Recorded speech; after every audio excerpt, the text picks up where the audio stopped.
Good afternoon. This is Namjoti with Blue Cypress Botanicals, and I'm here in my new workshop. And I've been kind of, I haven't necessarily, I was going to say I've been putting off setting up my new workshop, but not really. I've just been busy. I've been unpacking the house and handling other things first, but it's Monday and I was feeling like today's a good day to come into the workshop and start unpacking boxes. Um, if you follow me on Instagram, I made a video there talking about why I moved from my other house. So I won't go into a lot of details around that. If you want to watch that live video, you can go to Instagram under Blue Cypress Botanicals. And if you don't follow me there, you didn't even know that I had an Instagram, then that's kind of fun because I tend to post things on Insta that I don't post on YouTube, or at least I try. So I haven't set up a lot of community guidelines for this YouTube live, but the reason why I haven't been doing a lot of YouTube lives is because the one time that I did make one that was interactive with other people, there was at least one person that was saying a lot of things that was just really out of pocket. So if you come onto this video and you say anything that's just like totally inappropriate, then I just won't respond to you. So let's try to keep it clean. So I wanted to make this video just as like a way, you can hear I'm like stepping over stuff. There's a whole pile of stuff down here. I wanted to make this video. I'm gonna make like maybe a 20-minute video. I have my little timer. We're at 2 minutes right now. So once we get to around 20 minutes, I'll stop. But I thought it would be nice to unpack some of my studio and my workshop while I'm doing a live video, because that will motivate me to unpack, where I can also be like creating some kind of content here while I do that. So that seems like motivating to me. And I'll upload this video so that even if you're not live with me, you can still watch it later. So this is just a big 2-car garage. And at my previous residence, I had different compartments within that house. It was a pretty big house. It was like a 4-bedroom house. It had a Florida room where I was starting my seeds. It had a small garage, like not even a 1-car garage. It was kind of like a half garage where maybe they had converted part of the garage into the back of the house and they left like a little workshop area. That's what I was using as my broom shop. And that's the broom shop that you can see on the Texas Country Reporter video that I did back in, I guess it must have been 2025. And then it had an upstairs area that I was using as my sewing room. And so there were all these different compartments, which I thought would be really helpful in the beginning. When I first moved there, I was like, I love this house. It has all the different sections. But in hindsight, it would have been nice if I could just have one workshop area where I could do all of the things. And that's what this house has. It has a big 2-car garage, so I can fit all of my projects, hopefully, into one space. So right now, the mission is to section off this workshop into different areas for all the different things, like an area to make dolls, an area to do my plant dyes, an area to weave brooms, an area to sew. So we'll see how it goes. But first I have to unload everything and put each thing into its own category to figure out where everything is going to go from there. So I have a box right here, and it's mostly full of sewing patterns.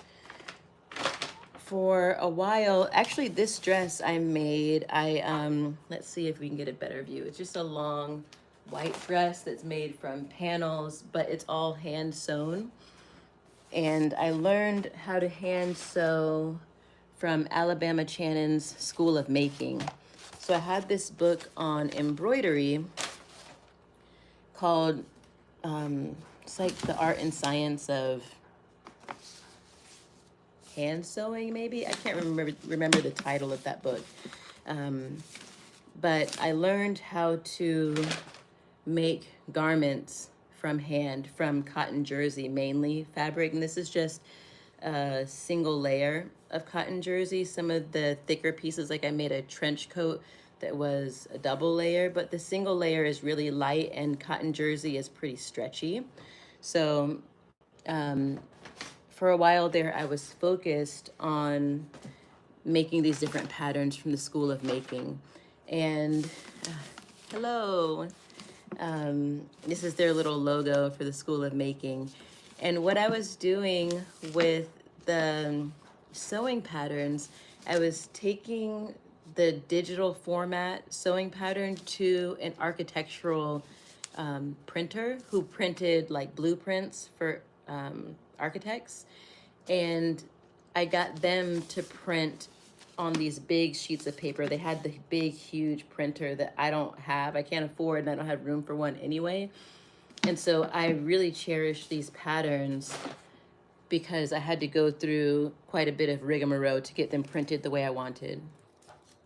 Here's a random harvesting basket, which is beautiful and is randomly in this box. So I'm going to put this up over on one of these shelves.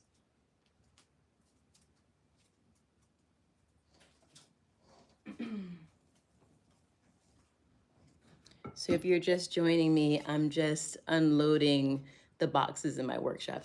This is, maybe it was an old table leg from like an antique table, but I got this, I got this and this leg from Berea College when I was doing my artist in residency there in their broomcraft department. I was there for a week weaving brooms, and this was in like their pile of broomsticks. And so I grabbed these guys and I was planning on weaving brooms onto them, and I still might, but I usually use them as my vendor display. Like when I go and set up at markets and stuff, I'll set these legs up in different areas and prop the brooms up on them, and it just makes a really beautiful display.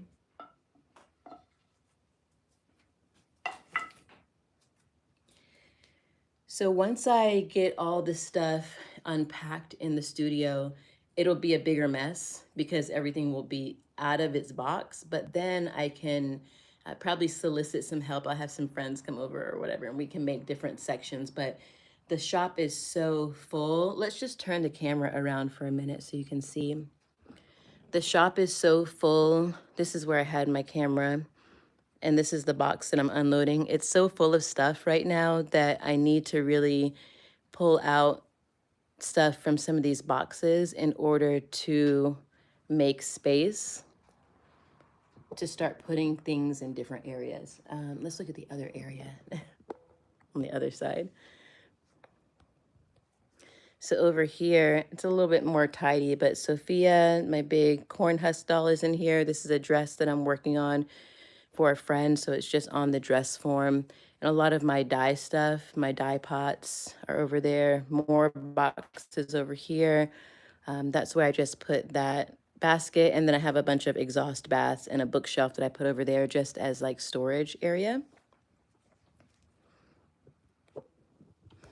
So I have a lot of work to do, but I haven't started unpacking anything in this area. And I finally feel like I am at a place where my house is unpacked enough to where I can come over here and start working on the workshop, because I need to get back to weaving. I have some custom orders. I have some newly placed orders that I need to get out, and I can't really afford for this workshop to just be in a disarray anymore.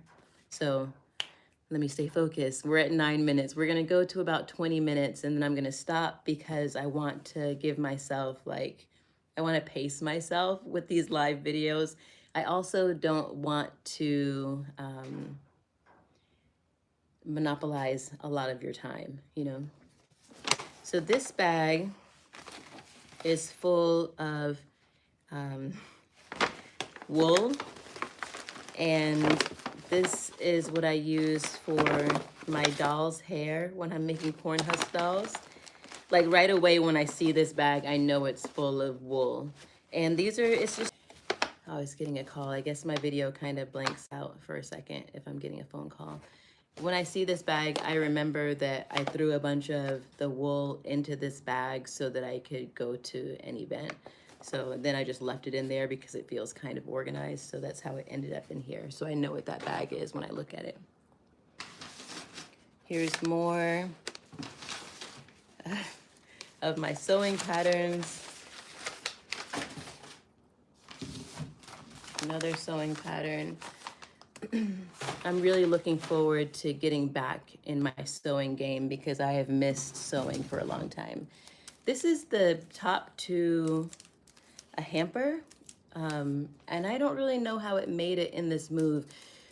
Basically what happened is that I was moving over the course of about a week, and then I was really organized, but then on those last like 2 days of moving, it was like miscellaneous stuff, and I had a bunch of other people helping me with the move, and so things are less organized, and stuff like this that I wouldn't have ordinarily brought with me ended up coming. But this could be a really cool display, like to lay brooms on and take photos. So I do like this. I hope the rest of the basket didn't make it here, because it was like one of those old wicker baskets that was just kind of falling apart and needed a lot of repair, so I was just gonna get rid of it. So hopefully that happened and it didn't like sneak over here. This box is just so random. So this is another piece that I usually use on a vendor table, and for a while I had it just like hanging. Like I put some nails through there and I just had it hanging on the wall as an art piece. This is the backing for a chair, and I think that they're called Moravian or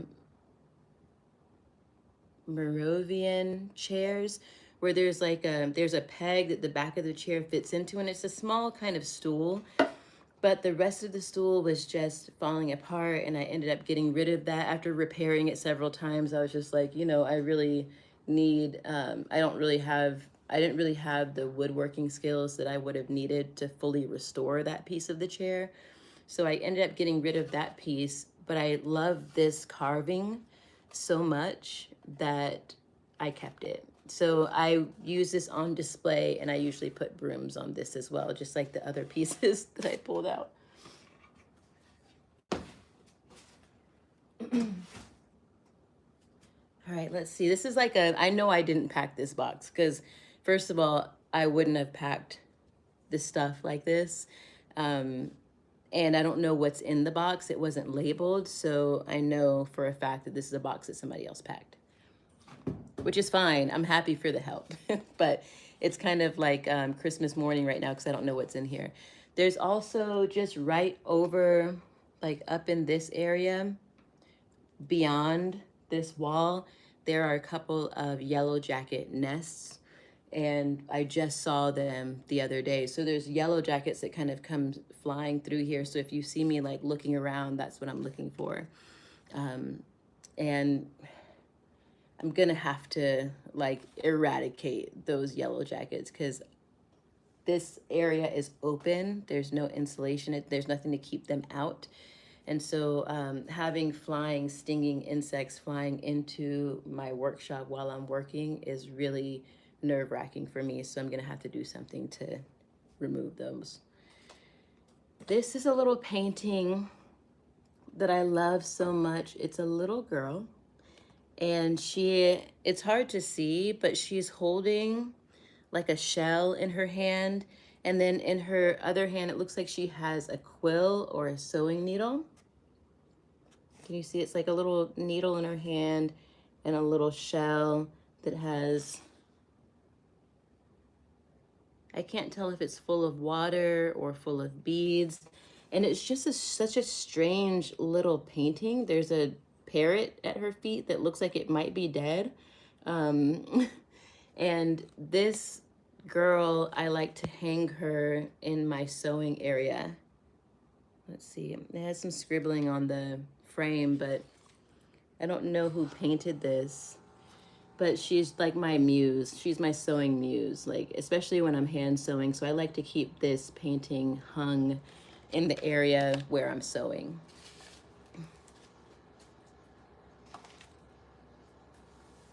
Let's see what else is in here. I'm like super excited. Oh, this is some, I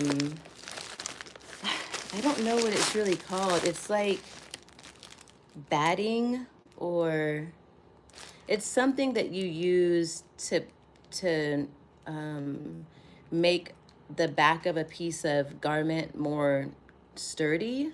But I mean, clearly I've never used it. I ordered it because I was making a little box top for a little girl, and I never ended up using this because I didn't really know how to use it, and I was probably too lazy to learn, and it probably was like good enough as it was. I made her a little box top out of linen, plant dyed linen, for her birthday. But I've held on to this because it's something I don't want to have to reorder if I'm working on a pattern that calls for it.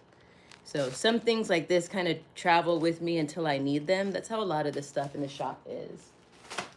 But when we were moving all of the different workshops, I was really meticulous in trying not to bring a bunch of stuff with me that I hadn't used within the last year or two. Like I had a bunch of resin, because for a while I got really into making like resin bookmarks and coasters and having all the molds and stuff. But then I realized that the resin epoxy stuff that I was using was just basically like plastic. And I'm just really not into that. So I got rid of those kind of supplies. Random little plate. This belonged to my mother. It reminds me of her. She had a lot of dishes like this that are just kind of like iridescent. And they have little grapes and a cup holder. So I can't believe that this made it without being broken.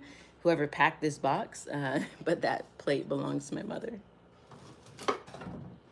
And it's like, especially stuff like this, it's just kind of like randomly packed that I know I didn't pack. This is a little basket from a collection of baskets that a friend gave me, and I usually use these as little adornments for the corn husk dolls, where they can put stuff inside of them and carry, you know, like if a corn husk doll just harvested some yarrow from a field, then she could carry it in her little basket. This is all stuff like market stuff I use at vendor markets.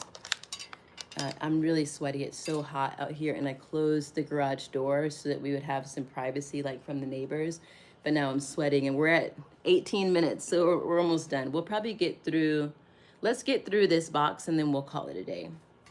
So these are little frame holders, and I use these at markets for displaying different things. Like if I have an artist bio or information about my business, I'll usually frame that and use these to display them.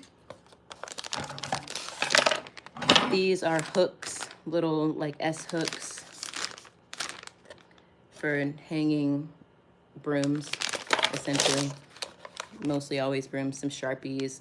And then this box, if you flip it upside down, it creates different levels. So I have a bunch of boxes of different sizes like this for my vendor tables. I hope you all are finding this interesting because I have a lot of seemingly random stuff in my shop, but I use it all for different reasons, like so. This is a basket full of little fibers. So when I was making a bunch, I think I posted this video on Instagram. Maybe I posted it here on YouTube as well, but these are the trimmings from a bunch of altar brooms that I was making. There's a yellow jacket. This workshop is a trip. So just little trimmings from those brooms. You can see I rubber banded the end, and then I trimmed it here with my scissors. And I've saved these because I don't like wasting a bunch of fiber, but also this is the perfect length for making like a brush. And I have a bunch of hardwood, it's over there on a shelf, a bunch of hardwood that I went and got for making brushes. There's a couple of hardwoods that I really love, that I fell in love with just over the years, like black walnut,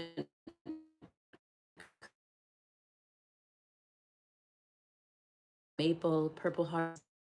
Having to like purchase a bunch of fiber to use for brushes, I can just use the trimmings from other brooms that I've made. So that's why I have this basket full of all different colors from my plant dyed fibers. I'm really paranoid about the yellow jacket. My son says that yellow jackets they're not aggressive and they don't really sting.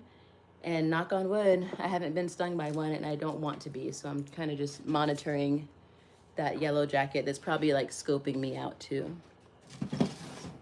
All right, another basket. We're at 20 minutes, so we've got like 3 more things. I want to get through this box so I can break it down and be done with it after this video. These are a bunch of acorns from, I think they're called bur oak. They're the really big acorns, and I don't have a tree like this in my yard, and I know some people that have trees like this, and they've been collecting these for me and giving them to me. Mainly, I was using these as little hats for the corn husk dolls, but then so many people have given them to me that it's like I have so many of these little corn husk doll hats that I have to also figure out something else to do with all these. And some of them, the acorn, you can't get the acorn out, so I couldn't even use it as a hat. I could turn this into a doll itself with a little face, you know? Just how my mind works. Like I see a doll when I look at that, or maybe like a little mushroom. That'd be cute. But also, acorns are high in tannic acid. So they're high in tannins. And in the natural dye world, tannins are really important. They serve as a natural dye on their own, the tannins from acorns, but also more importantly for my use, tannins bind to cellulose fibers, and then mordants bind to tannins. So it's a piggyback situation that happens with natural dye where a tannin bath for your natural dye projects is an essential step. Like if I was to dye, this is cotton jersey, 100% cotton jersey, cellulose fiber, as opposed to protein fiber, which comes from animals. Cellulose fiber comes from plants. So cotton is plant. So this is a cellulose fiber. When you're dyeing a cellulose fiber, cotton is just like notoriously harder to dye than something like silk, which is a protein fiber. You have to clean your fabric really well, which is called scouring. Then you put your cellulose fiber into a tannin bath. And once you do a tannin bath, then you would do a mordant bath, or you could do a plant dye, like say marigold, with your mordant in there, whatever mordant you're using. And that's gonna bind to the tannins that you already soaked your fabric in, so that you have a naturally dyed cellulose fiber that is both light, light fast, and like it isn't gonna fade as quickly in the light, and it's also not gonna just wash out. So tannins, essential. I didn't know we were gonna get all into like, you know, the science of natural dyes today. Oh, it says soft fabric porous adhesive skin tape. Random, seemingly random. But this is like a medical grade skin tape that I use when I'm doing henna. So if I do a really intricate henna design on my hand and I want to leave it on it in a breathable tape to hold the paste and scrape it off the next day. So that's why that's there. A ruler for taking measurements. Oh, a beautiful goddess. This vase actually belonged to my daughter when she was like 15 or so. And then it's just kind of slowly crept its way into my shop. So whenever I harvest little flowers, I'll, you know, put some water in here and put a little couple flowers in there. And it just adds like a nice voluptuous feminine touch to whatever I'm working on.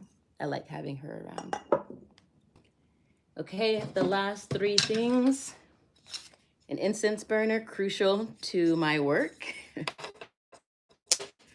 This is some kind of clamp for something.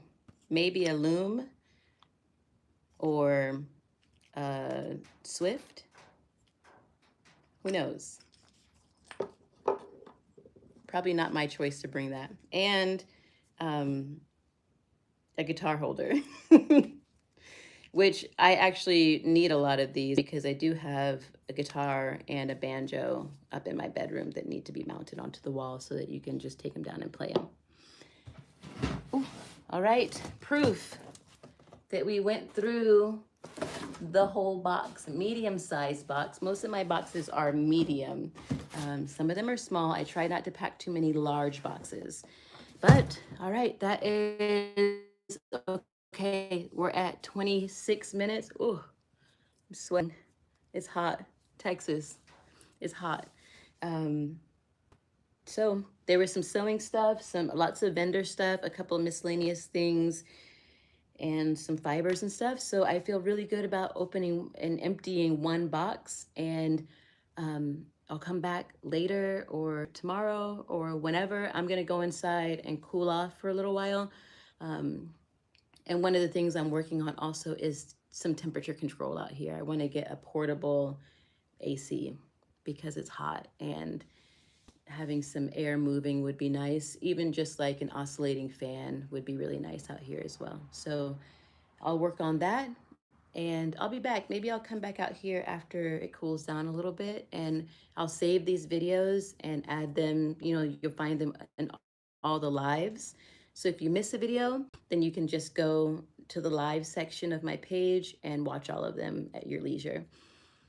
Let's see, you can stay in touch through Instagram, Blue Cypress Botanicals. Also on my website, I have a newsletter, an online broom making course, and an online membership. And my website is broomsandbaskets.com. All right, thanks for joining me, and I will catch you next time.